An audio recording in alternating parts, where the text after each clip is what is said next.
A cold silence stretched across the far edge of the Perseus arm. In that silent part of space, a small planet named Kelnar cried out. The Yalari, a peaceful and thin-bodied alien race, lived on Kelnar. They were scholars, builders, and dreamers. They never trained for war. When the Krek arrived, the Yalari were not ready. The Krek were not a race that spoke. They destroyed. They moved from one world to another, stripping everything of value. Their ships filled the sky, blocking out the suns. Cities fell in hours. The Yalari had nothing that could fight back. They sent out a signal into the galaxy, a simple call for help. They did not know who would hear it, or if anyone would come. The message was short. It begged, not for war but for rescue. Far from Kelnar, in a control room above Mars, Lieutenant Abigail Ross sat with a warm cup of coffee in her hand. Her eyes were half closed. The shifts were long, and space was quiet these days. Then the TU signal came. The screen flashed red. She straightened in her seat and played the message. The voice was weak. It crackled with fear. She heard words about fire, screams, and lost children. Abigail leaned forward and listened again. It was not human, but it was real. It was a cry for help. She sent the signal to command. The alert went out across all military channels. The Terran Assembly, the government of all human colonies, was called to meet. On Earth, Luna, and Mars, leaders gathered. There were arguments. Some said it was not their fight. Others said it was their duty. In the end, the vote was made. Humanity would answer the call, not with peace talks, not with warnings. They would send the fleet. Captain Jason Cole stood at the front of Task Force Orion, a group of warships built after Earth's last war. The ships were black, sharp, and heavy with weapons. They had not been used in years. Now they would be the first to jump. On board the lead ship, Abigail Ross joined the crew. She worked on sensors and signals. She did not fire guns, but she watched the battlefield. Jason Cole was tall, quiet, and firm. He gave no speeches. He gave orders. The trip to Kelnar was short. Humanity's jump drives were fast. In 3 days, the fleet arrived. What they found shook them. Floating pieces of cities drifted in orbit. Fires still burned. The planet below was dark in places where life once shone.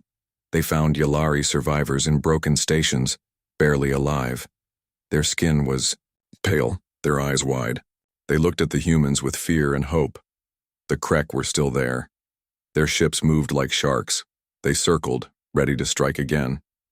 Jason Cole gave the order. No one on the Terran ships hesitated. The first salvo of missiles launched. Blue light tore through space. Krek ships exploded in silence. Fire danced in the black. Then came the railguns, long and deadly. In seconds, the sky above Kelnar was free. On the ground, Terran dropships landed in the ruins. Soldiers moved with machines. They searched for the Yalari. They found children and elders. Some cried, some stared. Corporal Denise Brooks carried a small Yalari girl in her arms as she walked through rubble.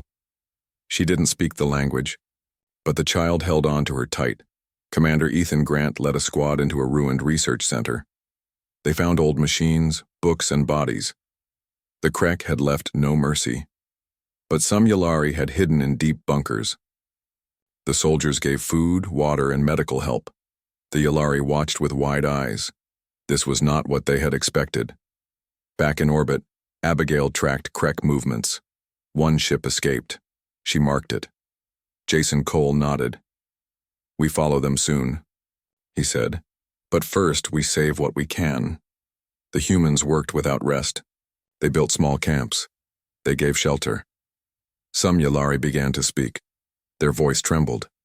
They asked why the humans had come. Abigail answered, "You called for help." The Yalari leader, an old being with silver skin, asked, "Why bring war?" "Jason," Cole stepped forward, "because you are not the first, and we will make sure you are the last." The stars above Kelnar were quiet again, but the fire that came with humanity had only just begun. And somewhere in the dark, the Krek prepared their answer, but so did the humans. And when they came next, it would not be to save. It would be to end. The Krek home system was darker than Kelnar. The stars gave little light and the planets were cold.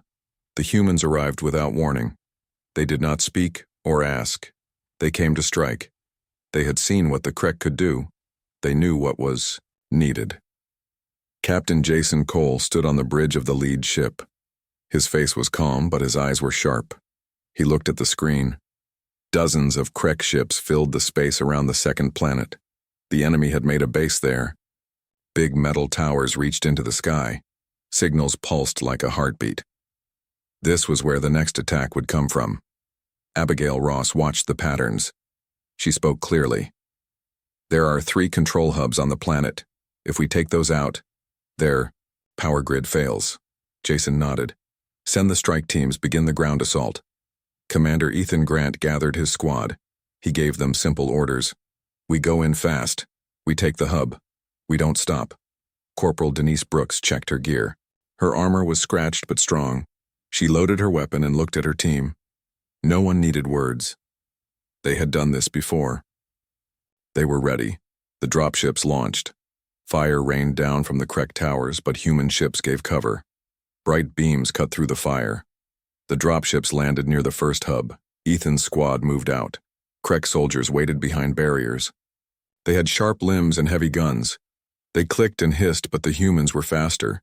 Bullets hit hard. One by one, the Krek fell. Ethan reached the hub door. It was locked. Blow it, he said. A small device beeped and burst the door open. Inside, strange machines pulsed with blue light. A Krek officer turned and raised a weapon, but Ethan fired first. The shot hit clean. Back on the ship, Abigail watched the power. Grid blink, 1 hub went dark. Good, she said, 2 more. Denise led her team toward the second hub. It was closer to the base center. Krek forces were stronger there. Tanks rolled out. Denise ducked behind a broken wall. She spoke into her mic. We need air support. A human fighter swooped down. It dropped fire on the Krek tank. The explosion lit up the sky. Denise stood and ran forward. Her team followed. The entrance was guarded. 2 soldiers went down. She did not stop. She threw a flash grenade. Light blinded the guards. Shots followed. The humans broke in. Inside, sparks flew from the machines. Denise shot the last Krek guard and moved to the control core. Plant the charge, she said. A soldier placed the device and backed away.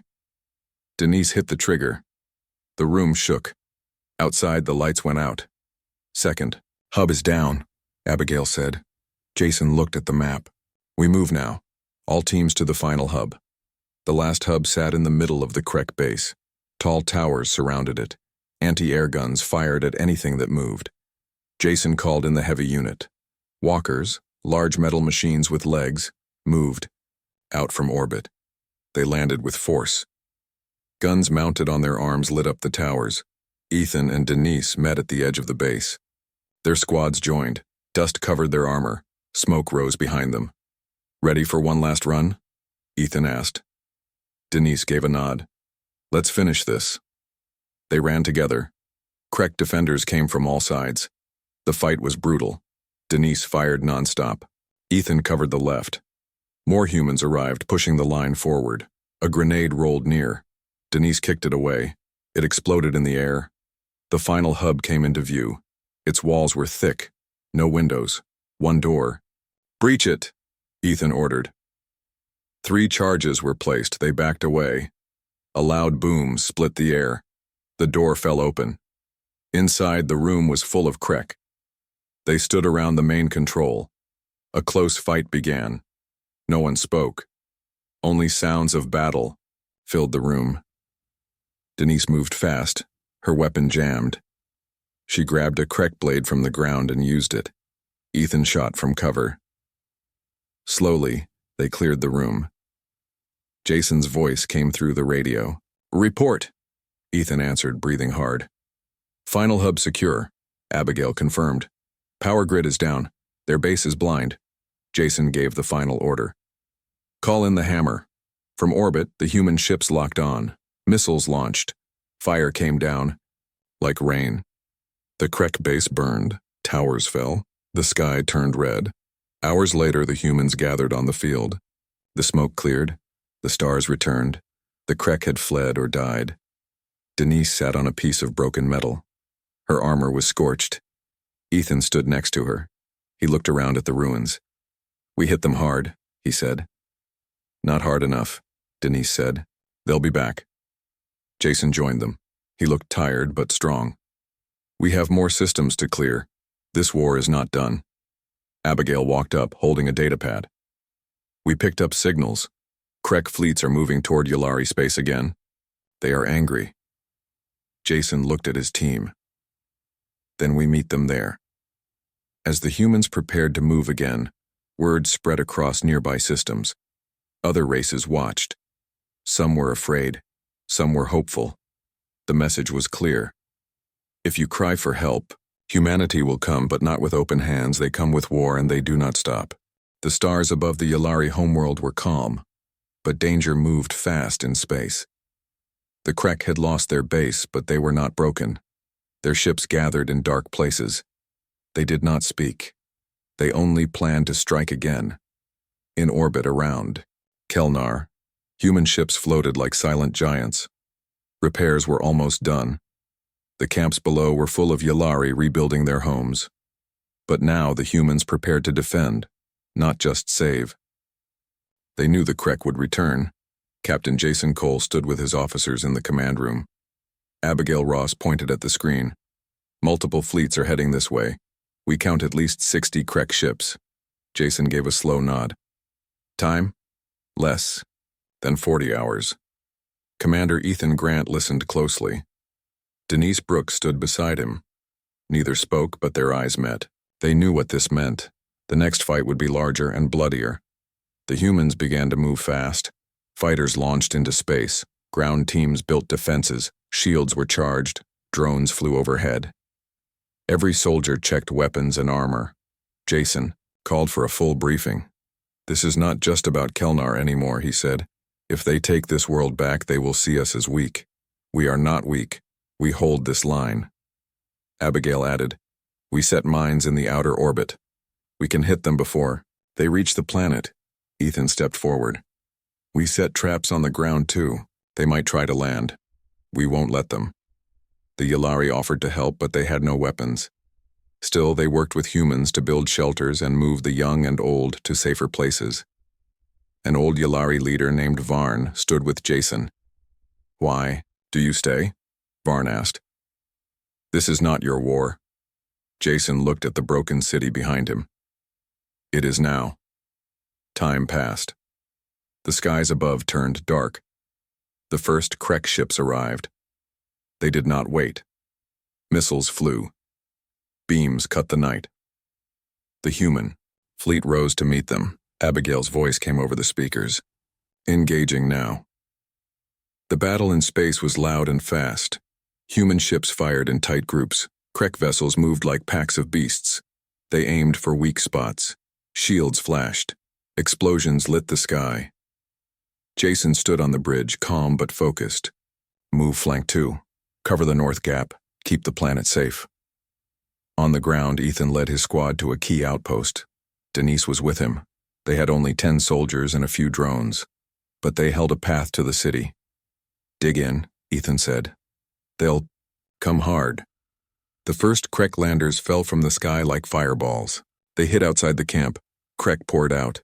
Denise fired the first shot. Her bullets hit clean. Then the noise began. Explosions, screams, smoke. The outpost shook. Drones flew overhead and shot down Krek from above. One drone fell, burning. Denise reloaded and kept moving. She pulled a teammate to cover. Ethan threw a grenade. It bounced once, then sent fire into a group of Krek. Still they came. Still the humans held. In orbit, Abigail warned. 3 more Krek ships breaking through. Jason answered. "Push back. Use the mines." A moment later, fireballs bloomed in space. The mines worked. 2 Krek ships vanished. One kept coming. On the ground, more Krek broke through. Denise saw one leap toward her. She fired twice. It dropped at her feet. She didn't stop. Her team was low on ammo. She shared what she had. Keep fighting, she said. They don't get past us. The Yalari watched from the hills. They had no guns, but some carried tools. One group saw wounded humans. They rushed to help, pulling soldiers from fire and dust. Back in space, Jason saw a pattern. The Krek were targeting the main shield station. If it fell, the ground would be open. Protect that station, he ordered. 2 human cruisers moved in. They fired nonstop. The Krek ships turned to fight them. One cruiser exploded. The other kept going. On the ground, Ethan saw a new wave coming. Bigger, meaner. We fall back to the Yar city wall, he said. We make our stand there. They moved fast. Denise helped a wounded man walk. Drones covered their retreat. The Krek followed, close behind. At the city wall, human forces gathered. Tanks lined up, guns pointed outward. The last defense. Jason's voice came to all radios. Hold! No one falls back! The final wave came. Thousands of Krek ran forward. Beams fired, missiles flew, tanks answered. The ground shook. Ethan and Denise stood side by side, guns hot, armor cracked. They did not move. This is it, Ethan said. Let's make it count, Denise replied. The line held. For minutes that felt like hours, the humans pushed back. Every step the Krek took, they paid for. Then, suddenly, silence. The last Krek fell. Smoke drifted. The field was full of fire and bodies. Abigail gave the report. They are retreating. We did it. Jason looked out from the bridge. No. We showed them we won't run, but they'll be back. The field was quiet again. Soldiers helped each other. Yalari walked among the ruins, handing water and thanks. Varn met Jason once more. You stayed. You fought. Why? Jason said. Because you asked. Because we could. Because no one else would. The Yalari held his hand. We will never forget. In the days after, the humans began to build again. But not just for the Yalari. They built new defenses, stronger than before. This time they were staying, and in the dark corners of space the Krek planned once more. But now they feared, because they knew the truth. If humanity came, it would not be with kindness. It would be with fire. In deep space, far beyond the Yalari world, the Krek gathered in silence. Their leaders sat in a dark chamber surrounded by war maps and data screens. They had seen what the humans could do. They had tasted defeat. Now they wanted revenge. The Krek Supreme Commander pointed at a star system. It was home to a small human outpost, mostly engineers and miners. The Krek planned to strike there next. It was not well guarded. It was the perfect place to send a message. Back on Kelnar, Captain Jason Cole studied the same system. His scouts had picked up movement. He did not need to guess what it meant. Abigail Ross stood beside him. They want to show us we can't protect our people. Then we make sure they fail, Jason said. Task Force Orion moved again. This time, they left behind a defense group on Kelnar. The rest jumped toward the outpost called Elbridge Station. It floated near a ring of asteroids rich with ore. The workers there were not soldiers. They had only one small guard ship. The Krek arrived first. They came in fast and without warning. Their ships fired on the station. Parts broke off and drifted into space. Alarms rang. The workers ran to safe rooms. Some were caught in the blast. Others hid in the lower levels. Lieutenant Paul Harris, the head of security, called for help. His voice was calm but firm. We are under attack. Sending coordinates. Holding. As long as we can. By the time Task Force Orion arrived, the station was burning. The Krek were still there. Their ships circled like wolves. Jason did not wait. Engage all targets. Get between them and the station. Human ships moved fast. Lasers and missiles flew. Krek ships turned to fight. One enemy frigate tried to flank the humans, but Abigail tracked it and called the shot. A Terran destroyer cut it down in one clean strike. Paul Harris and his team held a hallway near the lower decks. He had 10 people and 2 working drones. The Krek had boarded. Shots fired back and forth. Paul threw a smoke grenade and pulled his team back to the reactor room. "We hold here," he said. "If they take this, they take the whole station." Jason sent drop teams into the station. Ethan Grant led one of them. Denise Brooks joined him again. They moved through tight halls filled with fire and broken panels. "We find the security team," Ethan said, "and we clear the Krek." They reached Paul's position after a hard fight. The two teams joined forces. Ethan shook Paul's hand. "We're getting you out."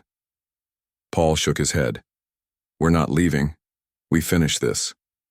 Denise looked at the wounded. "We need to move them." Paul nodded. "Take them, but the rest of us are staying." The team split. Denise led the wounded out. Ethan and Paul stayed. More Krek came. The battle was close and sharp. No time to speak. Just fire and move.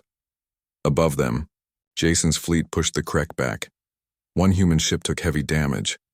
It lost engines and began to drift. Jason ordered a tug ship to pull it to safety. "No ship left behind," he said. Abigail tracked enemy signals. "They're calling for backup. Another wave is coming." Jason gave the order. "We finish this now." Human ships formed a line. They fired everything. Lasers lit the sky. Missiles roared. Krek ships tried to run but were cut down. The last enemy ship exploded near the station. On the station, Ethan and Paul had cleared the last room. Bodies of Krek and humans lay still. Paul sat on the floor, breathing hard. "We held it," he said. Ethan helped him up. "And now we rebuild." Back on the fleet, Jason watched the battle reports. The station was damaged but not lost. Lives had been saved. The Krek had failed again. The next day, Jason met with his senior team. "They are striking at our people now. Not just allies. Not just worlds we protect. They want fear. We give them pain." Abigail nodded. "We found their next target. A system where 3 human colonies sit near Krek space. They will hit it next." Jason looked at the map. "We go there. First, we bring everything." The Terran Assembly sent more ships, carriers, fighters, supply units. It was not just Task Force Orion anymore. It was a full fleet, a war fleet. As they moved toward the colony system, the people there prepared. They dug trenches, they built shields, they trained. Even farmers took up rifles. No one wanted to run. At the same time, the Krek gathered their largest force yet. Their leader gave no speech. He simply pointed at the map. "Burn it." 2 forces moved through space, one with silence, one with fire. They would meet soon. Jason stood on his ship, looking out at the stars. He thought about Earth, about the cities, the children, and the quiet moments before war. Abigail came to his side. "Are we ready?" Jason said, "We don't need to be ready. We need to be angry." The war was not over. The fight was not done. But the line had been drawn. And the next time the Krek came, they would find not just ships. They would find the fury of a species that had been called to war, and answered with everything it had. The human fleet arrived in the colony system 3 days before the Krek. The people there had already begun to prepare. Cities were turned into strongholds. Farms became bunkers. Roads became supply lines. Everyone helped. Everyone was ready. Captain Jason Cole stood on the command deck of the warship Resolute. Around him, screens showed the planet, the fleet, and the incoming enemy. His face was calm, but inside he was full of fire. Abigail Ross worked quickly beside him.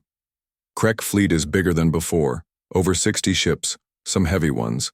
They are coming fast." Jason nodded. "Then we stop them here."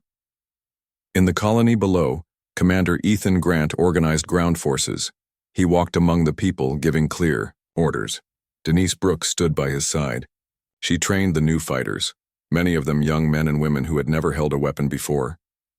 "They are not soldiers," Ethan said. "They will fight like soldiers," Denise answered. The Krek arrived with a storm. Their ships poured into the system. No words, no signals, just weapons. They fired at once. The human fleet rose to meet them. Space became fire and light. Jason gave his orders fast and firm. Split into 3 groups, flank them, hit their command ships. The Terran ships moved like hunters. They flew through enemy lines, firing from all sides. Missiles, lasers, and railguns struck the Krek fleet. Ships exploded. Wreckage floated. The Krek fought hard. They had many ships, and their weapons were strong. One human frigate was hit and broke apart. Jason saw it on the screen. Send rescue pods, save who we can. Abigail tracked a large Krek ship moving toward the colony. It's going for the surface. Jason opened a channel. Ground team, incoming strike. Be ready. Ethan heard the warning. He turned to his team.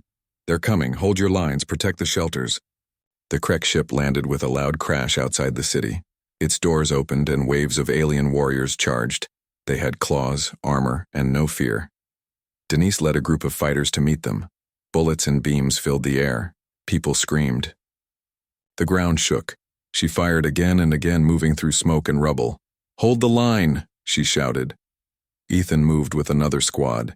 He found a group of children trapped in a school. He carried 2 at a time to safety, covering them with his rifle. In space, the battle turned.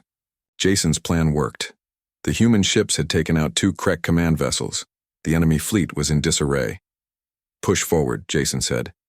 End this. The Terran fleet advanced. Enemy ships broke apart one by one. Fire filled the sky. Jason kept watching. He did not smile. He just gave the next order. Abigail spoke into her mic. Ground team, enemy fleet is falling back. You're clear to push. Denise heard the call. She stood, covered in dust and blood. Advance. Take the ship. The humans charged. They pushed the Krek back into their landed ship. Room by room, hallway by hallway, they fought. The Krek did not surrender, but they could not stop the wave. Ethan found the control room. He placed charges around the ship's core. Time to end this. He and his team pulled back. The ship exploded, sending fire into the sky. The last Krek, on the ground, were hunted and defeated. In orbit, the few remaining enemy ships jumped away. They left the dead behind. Jason stood on the bridge and looked at the stars. Abigail said, "It's over." He shook his head. No, not yet. A week later, a final mission began. Human scouts had found the location of the Krek home base. It was far from the front lines, hidden in a dense star cluster. But now it was known. The Terran Assembly approved the strike. A single fleet would go. The best ships, the strongest weapons. One goal, end the Krek. Jason Cole was given command.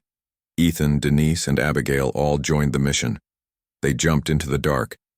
The Krek homeworld was harsh. Black skies, red, ground, twisted towers. The fleet arrived and met the last of the Krek armada.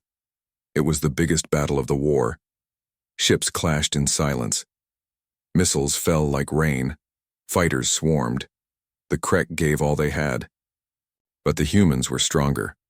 Jason led the fleet deep into the enemy line. One by one, the Krek ships fell. Their stations exploded. Their world burned. On the surface, Ethan and Denise led the final ground team.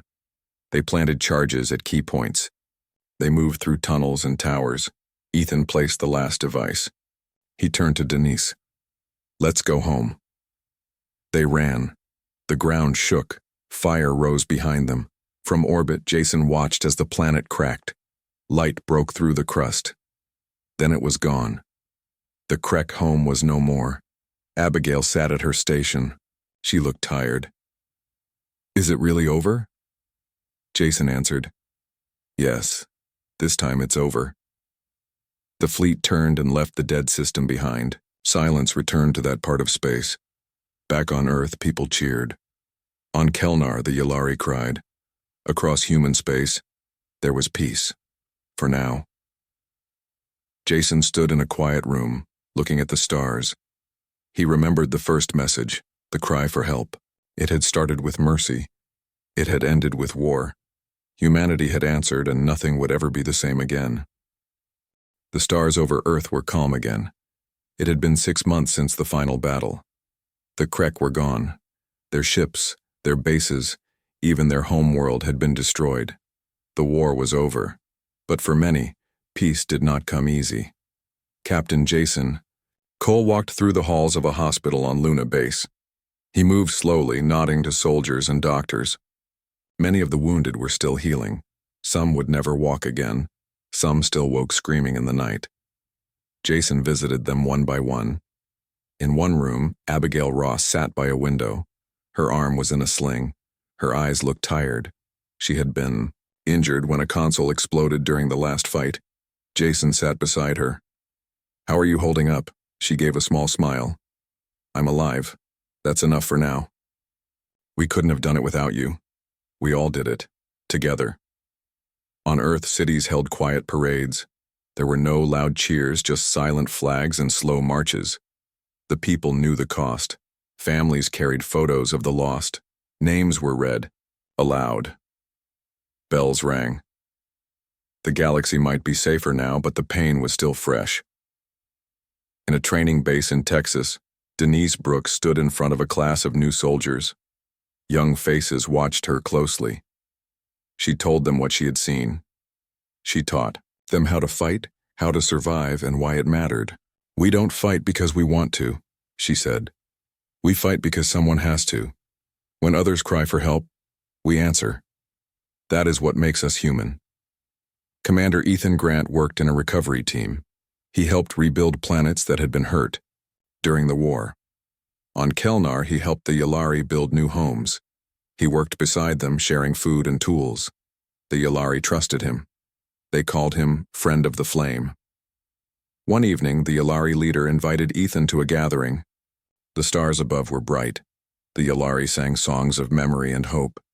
They spoke of the past and looked to the future. The leader turned to Ethan. "We remember what the Krek did, but we also remember who came, who stood with us. That will not be forgotten." Ethan nodded. "And we won't forget you." Back on Mars, the Terran Assembly met again. The leaders of human colonies gathered in a round room. They discussed what came next.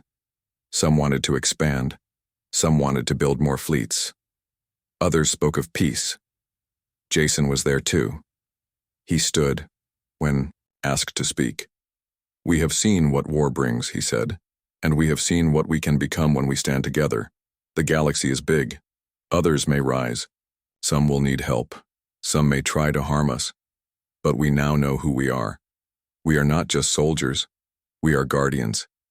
Let us be ready, but let us also be kind." The room was silent.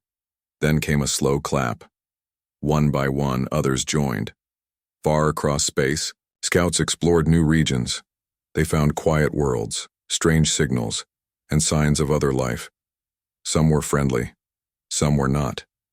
But every scout carried a beacon, a symbol, the mark of humanity. One scout ship landed on a moon with tall, red trees. The people there were small, with wide eyes and bright songs. They welcomed the humans with open arms. Trade began. Words were shared. A new friendship was born. In a quiet home near the sea, Abigail sat with a book. The sun was warm. Waves crashed nearby. She had left the fleet. Her time was done. But the war would never leave her mind. One day, a boy knocked on her door. He carried a small note. It was from Jason. It said, "Come see the stars again." She smiled and looked up. On the edge of known space, Jason stood on the deck of a new ship. It was not made for war. It was made to explore. Its hull was silver, smooth, and strong. It carried scientists, doctors, builders, and protectors. He looked at the crew. Many were young. Some were from Kelnar, some were from Earth. All were ready to see what lay beyond. Denise and Ethan walked aboard. Abigail joined soon after. The old team was back, not for war, but for discovery. The engines lit up. The stars moved. Jason looked ahead. "Let's see what's out there," he said, and the ship jumped. Far behind them, Earth glowed blue. Ahead, the unknown waited. But this time, humanity did not go with anger. They went with open hands. They had answered the cry for help with fire. Now they answered the silence with hope.